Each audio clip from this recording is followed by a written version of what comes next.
ਵਾਹਿਗੁਰੂ ਜੀ ਕਾ ਖਾਲਸਾ ਵਾਹਿਗੁਰੂ जी की फतेह। मैं अमरवीर सिंह अज के प्रोग्राम आप सब का स्वागत करदा। व्यूअर्स, बीती कल 21 दसंबर ਨੂੰ ਵੱਡੇ ਸਾਹਿਬਜ਼ਾਦਿਆਂ ਦਾ ਸ਼ਹੀਦੀ ਦਿਹਾੜਾ ਸੀ ਅਤੇ ਆਉਂਦੇ ਦਿਨਾਂ ਵਿੱਚ ਛੋਟੇ ਸਾਹਿਬਜ਼ਾਦਿਆਂ ਦੇ ਸ਼ਹੀਦੀ ਦਿਹਾੜੇ ਮੌਕੇ ਸਿੱਖ ਕੌਮ ਵੱਲੋਂ ਕੌਮ ਦੇ ਸ਼ਹੀਦਾਂ ਨੂੰ ਸ਼ਰਧਾ ਦੇ ਫੁੱਲ ਭੇਟ ਕੀਤੇ ਜਾਣਗੇ। ਚੱਲ ਰਿਹਾ ਸ਼ਹੀਦੀ ਹਫ਼ਤਾ ਸਿੱਖ ਇਤਿਹਾਸ ਵਿੱਚ ਇੱਕ ਅਹਿਮ ਸਥਾਨ ਰੱਖਦਾ ਹੈ। ਇਹਨਾਂ ਦਿਨਾਂ ਦੀ ਇਤਿਹਾਸਕ ਮਹੱਤਤਾ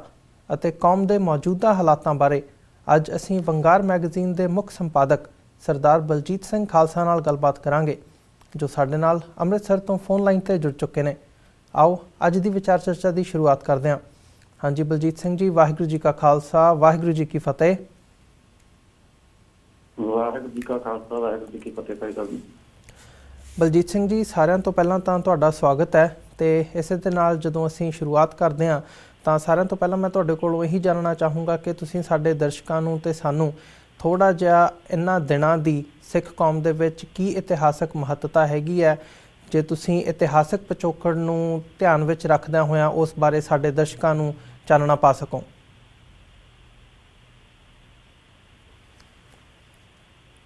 ਹਾਂਜੀ, ਇਹ ਜਿਵੇਂ ਕਿ ਇਤਿਹਾਸ ਦੇ ਵਿੱਚ ਅਸੀਂ ਸਾਰੇ ਜਾਣਦੇ ਹਾਂ ਕਿ ਗੁਰੂ ਤੇਗ ਬਹਾਦਰ ਸਾਹਿਬ ਦੀ ਸ਼ਾਂਤਮਈ ਸ਼ਹਾਦਤ ਤੋਂ ਬਾਅਦ ਜਦੋਂ ਗੁਰੂ ਗੋਬਿੰਦ ਸਿੰਘ ਜੀ ਨੇ ਸਿੱਖਾਂ ਨੂੰ ਸ਼ਸਤਰਬੱਧ ਕਰਨਾ ਸ਼ੁਰੂ ਕੀਤਾ ਤੇ ਉਸ ਵੇਲੇ ਜਿਹੜੇ ਆਲੇ ਦੁਆਲੇ ਦੇ ਹਿੰਦੂ ਪਹਾੜੀ ਰਾਜੇ ਸੀ ਉਹਨਾਂ ਨੂੰ ਆਪਣੀਆਂ ਜਿਹੜੀਆਂ ਰਿਆਸਤਾਂ ਦਾ ਫਿਕਰ ਜਿਹੜਾ ਸਤਾਉਣ ਲੱਗਾ ਤੇ ਵਾਰ-ਵਾਰ ਪਹਿਲਾਂ ਤੇ ਉਹ ਖੁਦ ਹਮਲੇ ਕਰਦੇ ਰਹੇ ਜੀ। ਤੇ ਜਦੋਂ ਉਹਨਾਂ ਦੀ ਪੇਸ਼ ਨਹੀਂ ਗਈ, ਉਹਨਾਂ ਨੇ ਮੁਗਲ ਸਲਤਨਤ ਜਿਹੜੀ ਸੀਗੀ ਔਰੰਗਜ਼ੇਬ ਨੂੰ ਗੁਰੂ ਗੋਬਿੰਦ ਸਿੰਘ ਜੀ ਦੇ ਖਿਲਾਫ ਸ਼ਿਕਾਇਤਾਂ ਜਿਹੜੀਆਂ ਭੇਜਣੀਆਂ ਸ਼ੁਰੂ ਕਰ ਦਿੱਤੀਆਂ ਕਿ ਇਹ ਇੱਕ ਬਾਗੀਆਂ ਦੀ ਫੌਜ ਜਿਹੜੀ ਆ ਉਹ ਤਿਆਰ ਕਰ ਰਹੇ ਆ। ਤੇ ਇਸ ਕਰਕੇ ਜਿਹੜਾ ਕਿ ਮੁਗਲ ਫੌਜਾਂ ਤੇ ਪਹਾੜੀ ਰਾਜੇ ਜਿਹੜੇ ਹਿੰਦੂ ਪਹਾੜੀ ਰਾਜੇ ਸੀ ਤੇ ਇਹ ਮਿਲ ਕੇ ਜਿਹੜਾ ਕਿ ਅਨੰਦਪੁਰ ਸਾਹਿਬ ਦੇ ਉੱਤੇ ਹਮਲੇ ਕਰਦੇ ਰਹੇ। ਤੇ ਇਹਨਾਂ ਦੀ ਕੋਸ਼ਿਸ਼ ਇਹੀ ਸੀ ਕਿ ਜਿਵੇਂ ਬਾਕੀ ਆਮ ਜਿਹੜੇ ਕਈ ਡੇਰੇ ਜਾਂ ਜਿਹੜੇ ਕਈ ਧਾਰਮਿਕ ਸੰਪਰਦਾਵਾਂ ਜਿਹੜੀਆਂ ਜੀ ਭਾਰਤ ਦੇ ਵਿੱਚ ਉਸ ਵੇਲੇ ਸੀਗੀਆਂ ਤੇ ਉਹਨਾਂ ਦੇ ਵਾਂਗ ਵੀ ਜਿਹੜਾ ਗੁਰੂ ਗੋਬਿੰਦ ਸਿੰਘ ਵੀ ਆਪਣੀ ਇੱਕ ਧਾਰਮਿਕ ਸੰਪਰਦਾ ਬਣਾ ਕੇ ਚੱਲਣ ਤੇ ਜਿਹੜਾ ਸਿੱਖੀ ਦਾ ਮਾਰਗ ਆ ਕਿ ਗਰੀਬ ਤੇ ਮਜ਼ਲੂਮ ਦੀ ਰਾਖੀ ਕਰਨੀ ਤੇ ਜ਼ਾਲਮਾਂ ਦੀ ਸੁਧਾਈ ਕਰਨੀ, ਇਸ ਵਿਚਾਰਧਾਰਾ ਨੂੰ ਛੱਡ ਦੇਣਾ ਜੀ। ਤੇ ਇਹ ਸਵਾਲ ਹੀ ਪੈਦਾ ਨਹੀਂ ਸੀ ਹੁੰਦਾ ਕਿ ਗੁਰੂ ਸਾਹਿਬ ਕਿਸੇ ਵੀ ਦਬਾਅ ਜਾਂ ਡਰ ਦੇ ਵਿੱਚ ਆ ਕੇ ਜਿਹੜੀ ਆਪਣੀ ਵਿਚਾਰਧਾਰਾ ਨੂੰ ਛੱਡ ਦਿੰਦੇ, ਜਿਸ ਕਾਰਨ ਇਹ ਟੱਕਰ ਜਿਹੜੀ ਹੈ ਸ਼ੁਰੂ ਹੋਈ ਮੁਗਲ ਹਕੂਮਤ ਦੇ ਨਾਲ ਪਹਾੜੀ ਰਾਜਿਆਂ ਦੇ ਨਾਲ ਜੀ। ਤੇ ਇੱਕ ਲੰਮਾ ਘੇਰਾ ਜਿਹੜਾ ਕਈ ਮਹੀਨੇ ਪਿਆ ਰਿਹਾ ਅਨੰਦਪੁਰ ਸਾਹਿਬ ਨੂੰ। ਤੇ ਦਸੰਬਰ 1704 ਈਸਵੀ ਦੇ ਵਿੱਚ ਜਦੋਂ ਗੁਰੂ ਸਾਹਿਬ ਨੇ ਸਿੰਘਾਂ ਦੇ ਕਹਿਣ ਦੇ ਉੱਤੇ, ਹਾਲਾਂਕਿ ਗੁਰੂ ਸਾਹਿਬ ਦੇ ਅਸੀਂ ਜੇ ਜੀਵਨ ਕਹਾਣੀ ਨੂੰ ਵੇਖੀਏ ਤੇ ਉਹ ਜਿਸ ਤਰੀਕੇ ਦੇ ਨਾਲ ਕਈ ਅਸੀਂ ਇਤਿਹਾਸ ਦੇ ਵਿੱਚ ਪੜ੍ਹਦੇ ਹਾਂ ਕਿ ਕਈ ਵਾਰ ਕੋਈ ਜਰਨੈਲ ਜਿਹੜੇ ਵੱਡੇ ਤੋਂ ਵੱਡੇ ਜਦੋਂ ਜੰਗ ਦੇ ਵਿੱਚ ਉਹਨਾਂ ਦੇ ਆਮੋ ਸਾਹਮਣਾ ਹੁੰਦਾ ਉਹਨਾਂ ਨਾਲ ਜੀ ਤੇ ਉਹਨਾਂ ਦੇ ਦਰਸ਼ਨ ਕਰਦੇ ਸਾਰ ਹੀ ਕਿ ਉਹ ਆਪਣੇ ਇਤਿਹਾਸ ਤੇ ਤੁਰ ਜਾਂਦੇ ਸੀ।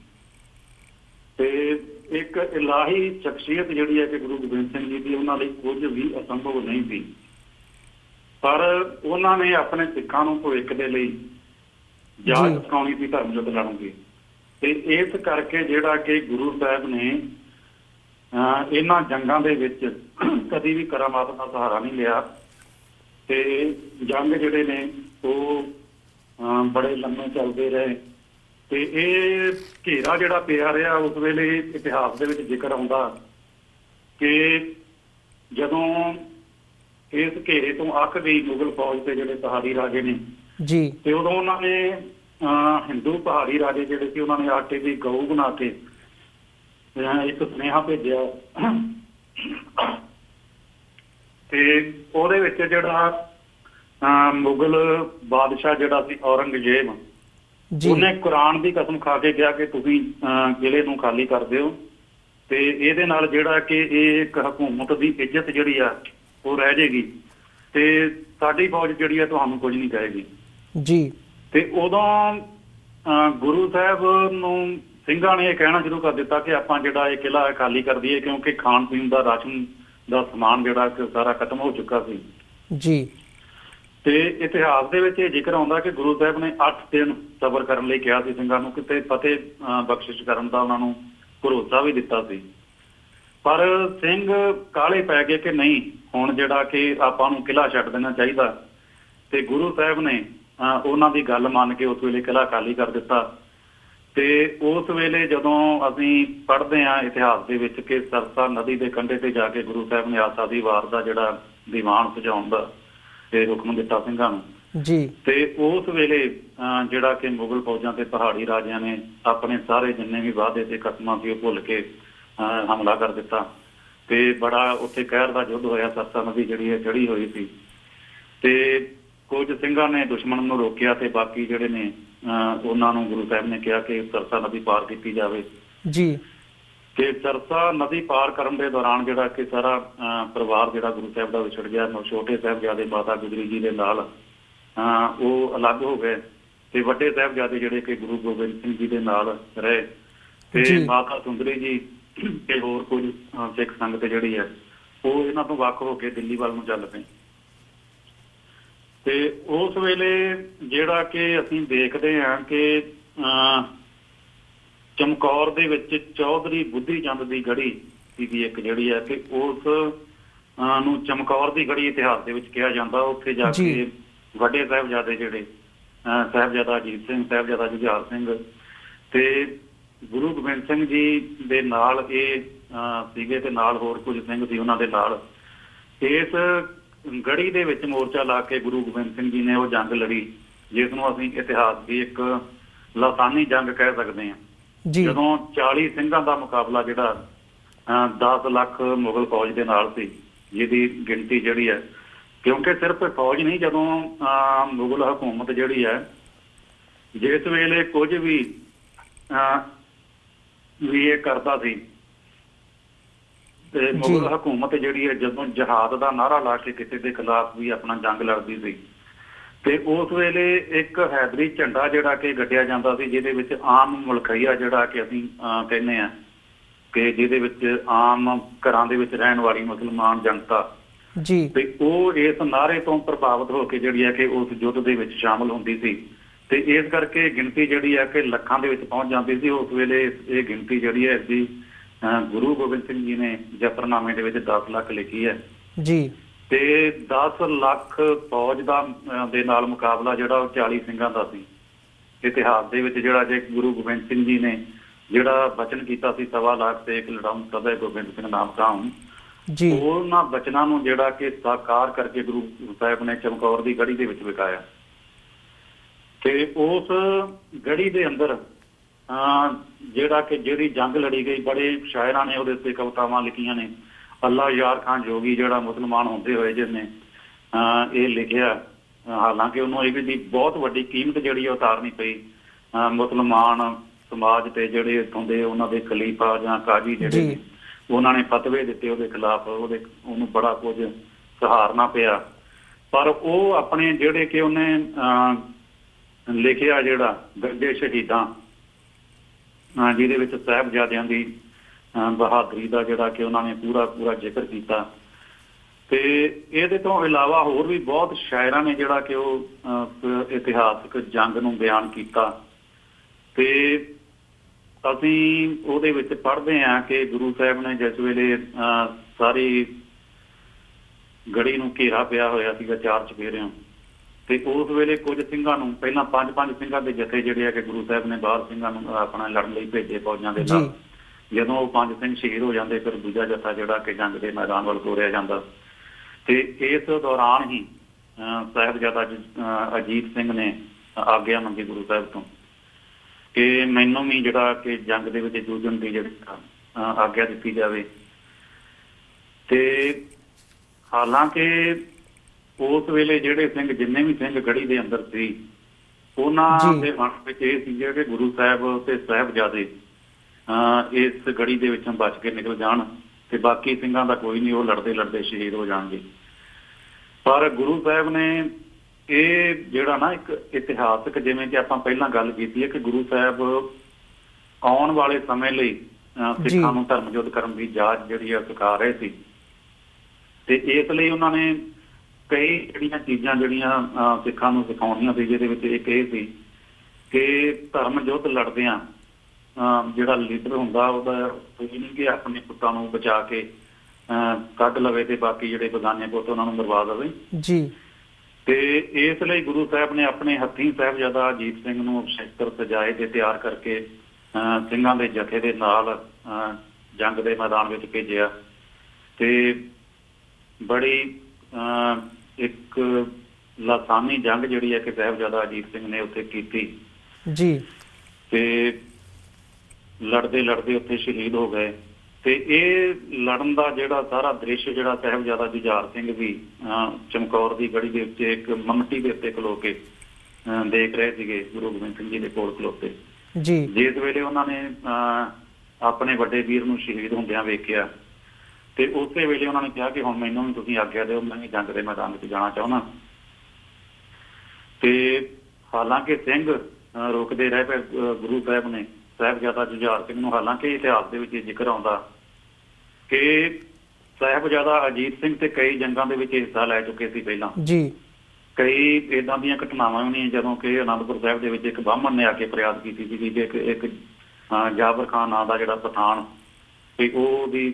ਪਤਨੀ ਨੂੰ ਚੁੱਕ ਕੇ ਲੈ ਗਿਆ ਸੀ ਜੀ। ਤੇ ਉਸ ਵੇਲੇ ਗੁਰੂ ਗੋਬਿੰਦ ਸਿੰਘ ਜੀ ਨੇ ਸਾਹਿਬਜ਼ਾਦਾ ਅਜੀਤ ਸਿੰਘ ਨੂੰ ਹੁਕਮ ਕੀਤਾ ਸੀ ਕਿ ਜਾਓ ਜਿਹੜੀ ਇਹ ਬਾਹਮਣ ਦੀ ਜਿਹੜੀ ਪਤਨੀ ਆ ਉਹਨੂੰ ਛੁਡਾ ਕੇ ਲਿਆਓ।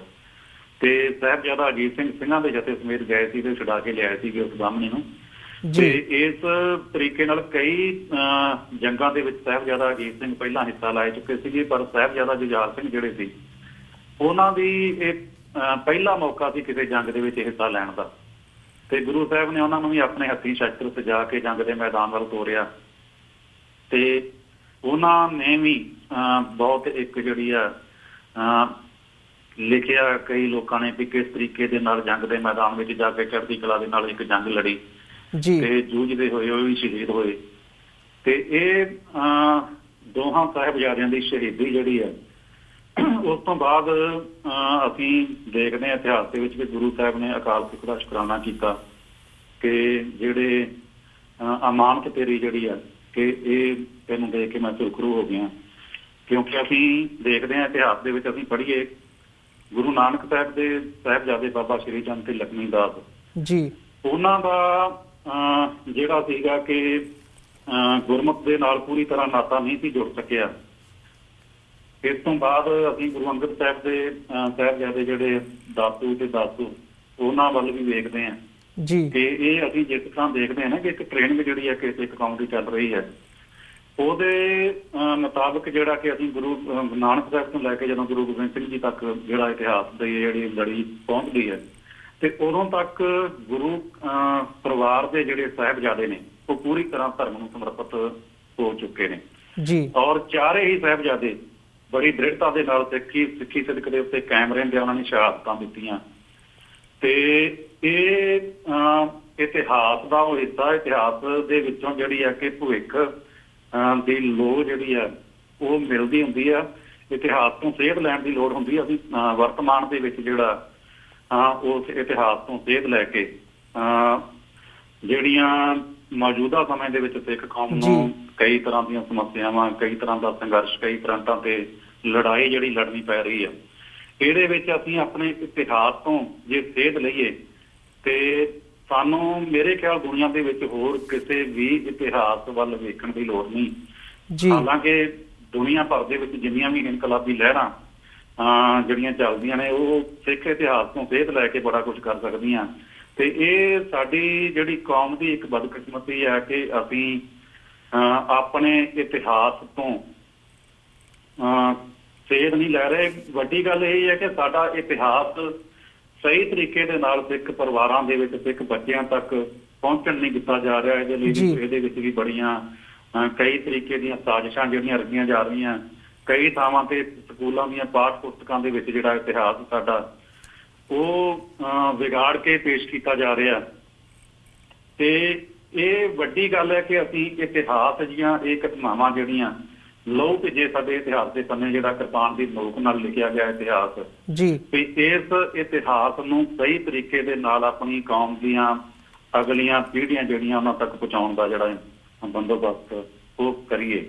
ਜੀ ਬਿਲਕੁਲ ਬਲਜੀਤ ਸਿੰਘ ਜੀ, ਜਿਵੇਂ ਤੁਸੀਂ ਮੈਂਸ਼ਨ ਕੀਤਾ ਕਿ ਸਾਨੂੰ ਇਤਿਹਾਸ ਤੋਂ ਸੇਧ ਲੈਣ ਦੀ ਲੋੜ ਹੈਗੀ ਹੈ, ਪਰ ਜਦੋਂ ਅਸੀਂ ਅੱਜ ਚਾਰ ਚੁਫੇਰੇ ਵੱਲ ਨਜ਼ਰ ਮਾਰਦੇ ਹਾਂ ਤਾਂ ਸਿੱਖੀ ਦਾ ਜਿਹੜਾ ਸਿੱਖਾਂ ਦਾ ਕਿਰਦਾਰ ਹੈਗਾ ਉਹਦੇ ਵਿੱਚ ਇੱਕ ਨਿਘਾਰ ਦੇਖਣ ਨੂੰ ਮਿਲਦਾ ਕਿ ਕਿਵੇਂ ਸਿੱਖਾਂ ਦੇ ਬੱਚੇ ਪਤਿਤ ਵੀ ਹੋ ਰਹੇ ਆ ਅਤੇ ਜਿਹੜੀਆਂ ਹੋਰ ਵੀ ਅਲਾਮਤਾਂ ਨੇ ਉਹਨਾਂ ਦਾ ਸਾਹਮਣਾ ਕਰ ਰਹੇ ਹਾਂ ਅਸੀਂ। ਅਤੇ ਜੇ ਅਸੀਂ ਇਹਨੂੰ ਇੱਕ ਪਰਿਵਾਰਕ ਤੌਰ 'ਤੇ ਦੇਖਣਾ ਹੋਵੇ ਜਾਂ ਇੰਡੀਵਿਜੂਅਲੀ ਦੇਖੀਏ ਤਾਂ ਤੁਸੀਂ ਕੀ ਸਮਝਦੇ ਹੋ ਕਿ ਅਸੀਂ ਕਿਵੇਂ ਸਾਡੀ ਜਿਹੜੀ ਇਹ ਸਿਚੁਏਸ਼ਨ ਆ ਇਹਦੇ 'ਚੋਂ ਬਾਹਰ ਨਿਕਲ ਸਕਦੇ ਹਾਂ ਅਤੇ ਸਾਡੇ ਇਤਿਹਾਸ ਤੋਂ ਸੇਧ ਲੈਂਦੇ ਹੋਏ ਅੱਗੇ ਚੜ੍ਹਦੀ ਕਲਾ ਵੱਲ ਵੱਧ ਸਕਦੇ ਹਾਂ? ਉਹਦੇ ਲਈ ਅਸੀਂ ਕੀ ਉਪਰਾਲਾ ਕਰ ਸਕਦੇ ਹਾਂ ਇਕਲੌਤੇ ਤੌਰ ਦੇ ਉੱਪਰ ਜੇ ਅਸੀਂ ਦੇਖਣਾ ਹੋਵੇ? ਹਾਂਜੀ, ਇਹਦੇ ਲਈ ਸਭ ਤੋਂ ਜਿਹੜੀ ਮੁੱਖ ਗੱਲ ਜਿਹੜੀ ਆ ਸਮਝਣ ਵਾਲੀ ਆ ਕਿ ਸਿੱਖੀ ਦਾ ਮਾਰਗ ਜਿਹੜਾ ਉਹ ਖੰਡੇ ਦੀ ਧਾਰ ਤੇ ਤੁਰਨ ਵਾਲਾ। ਗੁਰੂ ਨਾਨਕ ਸਾਹਿਬ, ਹਾਲਾਂਕਿ ਕਿਹਾ ਜਾਂਦਾ ਕਿ ਗੁਰੂ ਨਾਨਕ ਸਾਹਿਬ ਤੋਂ ਲੈ ਕੇ ਜਿਹੜਾ ਕਿ ਬਾਕੀ ਗੁਰੂ ਸਾਹਿਬਾਨ ਨੇ ਸ਼ਾਂਤਮਈ ਤਰੀਕੇ ਦੇ ਨਾਲ ਹੀ ਕੰਮ ਕੀਤਾ, ਪਰ ਜਿਹੜਾ ਅਸੀਂ ਜੇ ਇਤਿਹਾਸ ਨੂੰ ਸਮਝੀਏ ਜੀ ਤੇ ਜਿਹੜੀ ਸ਼ਮਸ਼ੀਰ ਗੁਰੂ ਗੋਬਿੰਦ ਸਿੰਘ ਜੀ ਨੇ ਖਾਲਸੇ ਦੇ ਹੱਥ ਵਿੱਚ ਫੜਾਈ, ਉਹਦਾ ਫੌਲਾਦ ਜਿਹੜਾ ਕਿ ਗੁਰੂ ਨਾਨਕ ਸਾਹਿਬ ਤੋਂ ਲੈ ਕੇ ਬਾਕੀ ਗੁਰੂ ਸਾਹਿਬਾਨ ਨੇ ਤਿਆਰ ਕੀਤਾ। ਜੀ ਗੁਰੂ ਨਾਨਕ ਸਾਹਿਬ ਨੇ ਜਿਸ ਵੇਲੇ ਸਿੱਖ ਧਰਮ ਦੀ ਨੀਂਹ ਰੱਖੀ, ਉਸ ਵੇਲੇ ਹੀ ਉਹਨਾਂ ਨੇ ਇੱਕ ਵੰਗਾਰ ਜਿਹੜੀ ਆ ਪਾਈ ਸੀ, ਜੋ ਤੋਂ ਪ੍ਰੇਮ ਖੇਲਣ ਕਾ ਚਾਓ ਸਿਰ ਤਰ ਤਲੀ ਗਲੀ ਮਿਲਿਆ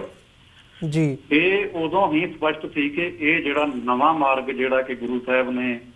ਨਿਰਧਾਰਿਤ ਕੀਤਾ, ਇਹਦੇ ਉੱਤੇ ਉਹੀ ਚੱਲ ਸਕਦੇ ਜਿਹੜੇ ਆਪਣਾ ਸਿਰ ਤਲੀ ਤੇ ਰੱਖ ਕੇ ਤੁਰਨਗੇ। ਤੇ ਅਸੀਂ ਵੇਖਦੇ ਹਾਂ ਕਿ ਗੁਰੂ ਸਾਹਿਬ ਨੇ ਕੁਰਬਾਨੀ ਵਾਲਾ ਰਸਤਾ ਜਿਹੜਾ ਇਹਦੇ ਤੋਂ ਕਦੇ ਵੀ ਪਿੱਛੇ ਨਹੀਂ ਹਟੇ। ਗੁਰੂ ਸਾਹਿਬ ਜਿਸ ਵੇਲੇ ਬਾਬਰ ਨੇ ਹਿੰਦੁਸਤਾਨ ਦੇ ਉੱਤੇ ਹਮਲਾ ਕੀਤਾ, ਉਸ ਵੇਲੇ ਪੂਰੇ ਹਿੰਦੁਸਤਾਨ ਦੇ ਵਿੱਚ ਗੁਰੂ ਨਾਨਕ ਸਾਹਿਬ ਤੋਂ ਇਲਾਵਾ ਹੋਰ ਕੋਈ ਧਾਰਮਿਕ ਆਗੂ ਨਹੀਂ ਸੀ ਜਿਹੜਾ ਕਿ ਜਿਸਨੇ ਇਸ ਹਮਲੇ ਦੇ ਵਿੱਚ ਜਿਹੜੇ ਆਮ ਲੋਕਾਂ ਦੇ ਉੱਤੇ ਜ਼ੁਲਮ ਹੋਇਆ ਉਹਦੇ ਖਿਲਾਫ ਆਵਾਜ਼ ਉਠਾਈ ਹੋਵੇ ਜੀ। ਤੇ ਬੜੇ ਲੋਕ ਜਿਹੜੇ ਨੇ, ਕਈ ਤਰ੍ਹਾਂ ਦੇ ਧਾਰਮਿਕ ਆਗੂ ਵੀ ਜਿਹੜੇ ਸੀ, ਉਹ ਆਪਣਾ ਸਿਰਫ ਇਹੀ ਸਮਝਦੇ ਸੀ ਕਿ ਅਸੀਂ ਸ਼ਾਂਤਮਈ ਤਰੀਕੇ ਦੇ ਨਾਲ ਇੱਥੇ ਗੁਫਾਵਾਂ ਦੇ ਵਿੱਚ ਬਹਿ ਕੇ ਜਾਂ ਘਰਾਂ ਦੇ ਵਿੱਚ ਬਹਿ ਕੇ ਬਸ ਰਾਮ ਕਰਨਾ, ਇਸ ਤੋਂ ਇਲਾਵਾ ਧਰਮ ਹੋਰ ਕੋਈ ਨਹੀਂ ਹੁੰਦਾ ਜੀ। ਪਰ ਗੁਰੂ ਸਾਹਿਬ ਨੇ ਕਿਹਾ ਕਿ ਧਰਮ ਇਹ ਨਹੀਂ ਕਿ ਲੋਕਾਂ ਦੇ ਉੱਤੇ ਜ਼ੁਲਮ ਹੋ ਰਿਹਾ ਹੋਵੇ ਤੇ ਧਰਮੀ ਬੰਦਾ ਜਿਹੜਾ ਕਿ ਇੱਕ ਕਿਸੇ ਵੱਖਰੀ ਇਕਾਂਤ ਦੇ ਵਿੱਚ ਬਹਿ ਕੇ ਰੱਬ ਦਾ ਨਾਮ ਜਪ ਰਿਹਾ ਹੋਵੇ। ਅਕਾਲ ਪੁਰਖ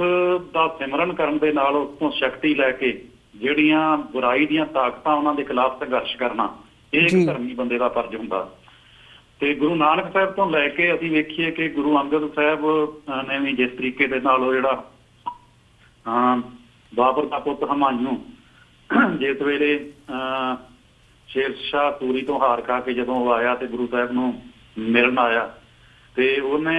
ਗੁਰੂ ਸਾਹਿਬ ਨੇ ਉਹਦੇ ਵੱਲ ਧਿਆਨ ਨਹੀਂ ਦਿੱਤਾ ਤੇ ਉਹਨੇ ਤਲਵਾਰ ਕੱਢਣ ਦੀ ਕੋਸ਼ਿਸ਼ ਕੀਤੀ ਜੀ। ਤੇ ਗੁਰੂ ਸਾਹਿਬ ਨੇ ਕਿਹਾ ਕਿ ਉਸ ਵੇਲੇ ਤਲਵਾਰ ਕਿੱਥੇ ਸੀ ਜਦੋਂ ਜੰਗ ਦੇ ਮੈਦਾਨ ਵਿੱਚ ਜਦੋਂ ਸ਼ੇਰ ਸ਼ਾਹ ਤੋਂ ਹਾਰ ਖਾ ਕੇ ਆਇਆ। ਤੇ ਇਹ ਜਿਹੜੀ ਅਸੀਂ ਦੇਖਦੇ ਹਾਂ ਕਿ ਇਤਿਹਾਸਕਾਰਾਂ ਨੇ ਜਿਸ ਨੂੰ ਦਿੱਤਾ ਕਿ ਬਾਬੇ ਕਿਆਂ ਤੇ ਬਾਬਰ ਕਿਆਂ ਦੀ ਜਿਹੜੀ ਹੈ ਟੱਕਰ ਆ, ਇਹ ਲਗਾਤਾਰ ਪੀੜ੍ਹੀ ਦਰ ਪੀੜ੍ਹੀ ਚੱਲਦੀ ਰਹੀ ਇਸ ਤਰੀਕੇ ਦੇ ਨਾਲ। ਜਦੋਂ ਗੁਰੂ ਅਰਜਨ ਸਾਹਿਬ ਦੀ ਸ਼ਹਾਦਤ ਵੀ ਹੋਈ ਤੇ ਇਹਦੇ ਵਿੱਚ ਇੱਕ ਗੱਲ ਜਿਹੜੀ ਆ ਉਹ ਸਿੱਧੀ ਤਰ੍ਹਾਂ ਸਪਸ਼ਟ ਹੋ ਜਾਂਦੀ ਹੈ ਕਿ ਜੇ ਗੁਰੂ ਸਾਹਿਬ ਤੇ ਉਹਨਾਂ ਦੇ ਸਿੱਖ ਚਾਹੁੰਦੇ ਤੇ ਬਹੁਤ ਆਰਾਮ ਦੇ ਨਾਲ ਜਿਹੜੀ ਹੈ ਕਿ ਇੱਕ ਜ਼ਿੰਦਗੀ, ਵਧੀਆ ਜ਼ਿੰਦਗੀ, ਜਿਹੜੀ ਖੁਸ਼ਹਾਲ ਜ਼ਿੰਦਗੀ ਬਤੀਤ ਕਰ ਸਕਦੇ ਸੀ। ਸਿਰਫ ਗੱਲ ਇਹ ਨਹੀਂ ਸੀਗੀ ਕਿ ਹਕੂਮਤ ਜੋ ਮਰਜ਼ੀ ਕਰੀ ਜਾਵੇ, ਬਾਕੀ ਜਿਵੇਂ ਧਾਰਮਿਕ ਨੇਤਾ ਜਾਂ ਦੂਜੇ ਜਿਹੜੇ ਸੀਗੇ ਬਹਿ ਕੇ ਆਪਣੇ ਘੁਰਨਿਆਂ ਦੇ ਵਿੱਚ ਬਹਿ ਕੇ ਰੱਬ ਦਾ ਨਾਮ ਜਪਣ ਦਾ ਪਖੰਡ ਕਰੀ ਜਾਂਦੇ ਸੀ। ਵੀ ਉਸ ਤਰ੍ਹਾਂ ਇਕਾਂਤ ਦੇ ਵਿੱਚ ਬਹਿ ਕੇ ਜੋ ਮਰਜ਼ੀ ਜਿਵੇਂ ਮਾਲਾ ਜਪੀ ਜਾਣ ਜਾਂ ਜੋ ਮਰਜ਼ੀ ਕਰੀ ਜਾਣ, ਉਹਨਾਂ ਨੂੰ ਕਿਸੇ ਨੇ ਕੁਝ ਨਹੀਂ ਸੀ ਕਹਿਣਾ ਜੀ। ਪਰ ਧਰਮੀ ਬੰਦੇ ਦਾ ਇਹ ਫਰਜ਼ ਨਹੀਂ ਹੁੰਦਾ। ਧਰਮੀ ਬੰਦੇ ਦਾ ਫਰਜ਼ ਜਿਹੜਾ ਕਿ ਉਹ ਜ਼ੁਲਮ ਦੇ ਖਿਲਾਫ ਡਟ ਕੇ ਟੱਕਰ ਲੈਣੀ ਹੈ, ਜਿਹੜੀ ਸਾਨੂੰ ਗੁਰੂ ਸਾਹਿਬ ਨੇ ਸਿਖਾਇਆ। ਤੇ ਉਹਨਾਂ ਨੇ ਜਿੰਨੀ ਮਰਜ਼ੀ ਤਾਕਤਵਰ ਹਕੂਮਤ ਹੋਵੇ ਉਹਦੇ ਨਾਲ ਡਟ ਕੇ ਟੱਕਰ ਲਈ। ਇਹਦੇ ਲਈ ਇਹਦੇ ਜਿੰਨੇ ਵੀ ਮਰਜ਼ੀ ਸਿੱਟੇ ਨਿਕਲੇ, ਸ਼ਹੀਦੀਆਂ ਦੇਣੀਆਂ ਪਈਆਂ। ਗੁਰੂ ਅਰਜਨ ਸਾਹਿਬ ਨੂੰ ਤਵੀ ਦੇ ਉੱਤੇ ਬਹਿਣਾ ਪਿਆ, ਗੁਰੂ ਹਰਗੋਬਿੰਦ ਪਾਤਸ਼ਾਹ ਨੂੰ ਜੰਗ ਲੜਨੇ ਪਏ। ਤੇ ਇਹ ਇਤਿਹਾਸ ਜਿਹੜਾ ਸਾਡਾ ਕਿ ਇਹ ਲਹੂ ਨਾਲ ਭੇਜਿਆ ਅੱਜ ਜਿਸ ਤਰੀਕੇ ਦੇ ਨਾਲ ਗੱਲਾਂ ਕੀਤੀਆਂ ਜਾਂਦੀਆਂ ਨਾ ਕਿ ਸ਼ਾਂਤੀ ਦੇ ਨਾਲ ਜਿਹੜਾ ਕਿ ਜੀਵਨ ਜੀਆ ਜਾਵੇ, ਅਮਨ ਤੇ ਸ਼ਾਂਤੀ ਇਹਨੂੰ ਮੁੱਖ ਰੱਖਿਆ ਜਾਵੇ, ਇਸ ਤਰ੍ਹਾਂ ਦੀਆਂ ਗੱਲਾਂ ਉਸ ਵੇਲੇ ਕਰਨ ਵਾਲੇ ਵੀ ਬਹੁਤ ਸੀ। ਜਦੋਂ ਅਸੀਂ ਇਤਿਹਾਸ ਦੇ ਵਿੱਚ ਦੇਖਦੇ ਹਾਂ ਕਿ ਮਸੰਦ ਜਿਹੜੇ ਨੇ ਉਹ ਇਕੱਠੇ ਹੋ ਕੇ ਮਾਤਾ ਗੁਜਰੀ ਜੀ ਦੇ ਕੋਲ ਗਏ ਕਿ ਗੁਰੂ ਗੋਬਿੰਦ ਸਿੰਘ ਨੂੰ ਕੀ ਹੋ ਗਿਆ ਵੀ ਇਹ ਤੇ ਸਿੱਖਾਂ ਨੂੰ ਮਰਵਾ ਦੇਣ ਲੱਗੇ ਆ ਜੀ, ਤੇ ਇਹ ਮਰਵਾ ਦੇਣਗੇ, ਸਾਰੇ ਸਿੱਖਾਂ ਨੂੰ ਖਤਮ ਕਰਵਾ ਦੇਣਗੇ, ਇਹਨਾਂ ਨੇ ਹਕੂਮਤ ਦੇ ਨਾਲ ਲੜਾਈ ਜਿਹੜੀ ਆ ਛੇੜ ਲਈ ਹੈ, ਤੇ ਇਹ ਤੇ ਅਸਲ ਜਿਹੜਾ ਵਾ ਮਾਰਗ ਆ, ਅਸੀਂ ਰੱਬ ਦਾ ਨਾਮ ਜਪਣਾ, ਹੋਰ ਅਸੀਂ ਕੀ ਕਰਨਾ। ਤੇ ਇਸ ਤਰੀਕੇ ਦੇ ਨਾਲ ਜਿਹੜਾ ਕਿ ਉਹ ਮਾਲਾ ਫੇਰੀ ਜਾਵੇ ਜਾਂ ਜੋ ਕੁਛ ਰੱਬ ਦਾ ਨਾਮ ਜਪਿਆ ਜਾਵੇ, ਇਹ ਜੰਗਾਂ ਲੜਨਾ ਜਿਹੜਾ ਕਿ ਸਾਡਾ ਕੰਮ ਨਹੀਂ ਹੈ ਜੀ। ਉਸ ਵੇਲੇ ਜਿਹੜਾ ਕਿ ਗੁਰੂ ਸਾਹਿਬ ਨੇ ਇਹ ਫਰਮਾਇਆ ਕਿ ਧਰਮੀ ਬੰਦਾ ਜਿਹੜਾ ਉਹਦਾ ਇਹ ਕੰਮ ਨਹੀਂਗਾ ਕਿ ਚੁੱਪ ਕਰਕੇ ਅੱਖਾਂ ਦੇ ਸਾਹਮਣੇ ਉਹਦੇ ਜ਼ੁਲਮ ਹੁੰਦੇ ਹੋਣ ਤੇ ਉਹ ਇਕਾਂਤ ਦੇ ਵਿੱਚ ਬਹਿ ਕੇ ਕਹਿ ਰਿਹਾ ਹੋਵੇ ਕਿ ਮੈਂ ਰੱਬ ਦੀ ਭਗਤੀ ਕਰ ਰਿਹਾ ਜੀ। ਅਕਾਲ ਪੁਰਖ ਇੱਕ ਸ਼ਕਤੀ ਹੈ ਤੇ ਉਸ ਦੀ ਜੋਤ ਦੇ ਵਿੱਚੋਂ ਸ਼ਕਤੀ ਲੈ ਕੇ ਜਿਹੜੀਆਂ ਬੁਰਾਈ ਦੀਆਂ ਤਾਕਤਾਂ, ਜਾਬਰ ਤਾਕਤਾਂ, ਉਹਨਾਂ ਦੇ ਖਿਲਾਫ ਡਟ ਕੇ ਟੱਕਰ ਲੈਣੀ, ਉਹਨਾਂ ਤੋਂ ਮਜ਼ਲੂਮਾਂ ਨੂੰ ਬਚਾਉਣਾ ਤੇ ਇੱਕ ਧਰਮ ਦਾ ਰਾਜ ਕਾਇਮ ਕਰਨਾ ਜਿਹੜਾ ਕਿ ਉਹ ਇੱਕ ਧਰਮੀ ਬੰਦੇ ਦਾ ਫਰਜ਼ ਹੁੰਦਾ। ਇਸ ਫਰਜ਼ ਦੀ ਪੂਰਤੀ ਲਈ ਅਸੀਂ ਦੇਖਦੇ ਹਾਂ ਕਿ ਗੁਰੂ ਸਾਹਿਬ ਨੇ ਜਿਹੜਾ ਮਾਧੋ ਦਾਸ ਬੈਰਾਗੀ ਜੀ ਵੀ ਇਸੇ ਹੀ ਤਰ੍ਹਾਂ ਦੇ ਧਰਮ ਦੇ ਵਿੱਚ ਜੀ ਰਿਹਾ ਸੀ, ਸ਼ਾਂਤੀ, ਅਹਿੰਸਾ ਤੇ ਕਈ ਤਰ੍ਹਾਂ ਦੀਆਂ ਗੱਲਾਂ ਜਿਹੜੀਆਂ ਕਰਕੇ। ਤੇ ਉੱਥੇ ਜਾ ਕੇ ਜਿਹੜਾ ਜਿਵੇਂ ਅਸੀਂ ਦੇਖਦੇ ਹਾਂ ਇਤਿਹਾਸ ਦੇ ਵਿੱਚ ਜ਼ਿਕਰ ਆਉਂਦਾ ਕਿ ਜਦੋਂ ਦੱਖਣ ਦੇ ਵਿੱਚ ਗਏ ਗੁਰੂ ਸਾਹਿਬ